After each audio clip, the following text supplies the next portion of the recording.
This is for the woman who's literally ready to shift out of a fear state and walk into a fearless state. So when I created the 9-step guide to determining, am I really the best version of me, and how do I get to that, that elevation and that illusion to get to even work my way over to the 9-step guide, or the 9 steps to determining that, you are literally walked through a process. You are literally taken to a space where you haven't been in for a long time. Your mindset is taken to a place where you didn't even have to think about those things before. You thought that you were over some things, and you thought that you had endured some things, and you had moved past it. But literally there were some things that you had tucked away because you have been told, no, you need to just move on. It's going to get greater later, without actually dealing with the work and doing what's necessary to heal and move past that trauma, to heal and move past that pain, to heal and move past how to maneuver through life, to heal and move forward and understand that there's going to be trials and tribulation. We're not going to do everything right, especially as moms. We're not going to get it. There's no handbook or guide in that instance, but there is a handbook and guide on how to deal with it within life,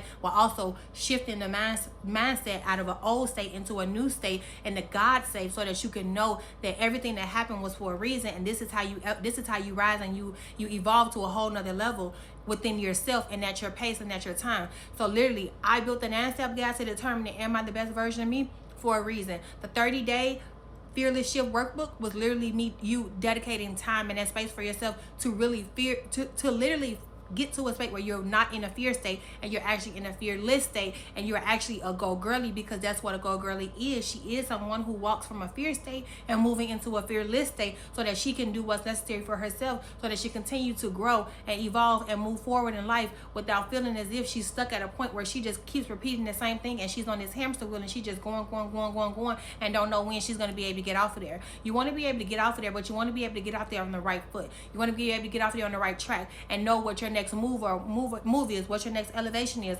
what that looks like for self, what that doesn't look like. Who are you letting go? Who are you leaving behind? Who is here for you and who is not? Who do I remove myself from? You know what I'm saying? Because sometimes when we are around people, this is what happens. Because the people that I work with, and a group of women that are already in this space, and a group of women that has already got the ebooks and the journals and workbooks, they have done the work. They have made the decision that they will do what's necessary for them, and also make sure that they're making the change. But they decided that today. So the question that I ask you is, when do you decide today that I want to walk from a fear state and become a fearless and become a go girl lead? Because I know this is what God has thought out for my life, and I know that this is God's plan for self. So you have to make a decision today. Am I really choosing me? Am I really walking from a fear state and walking into a fearless state? You have to make that decision. No one can make it for you, but God's waiting on your decision.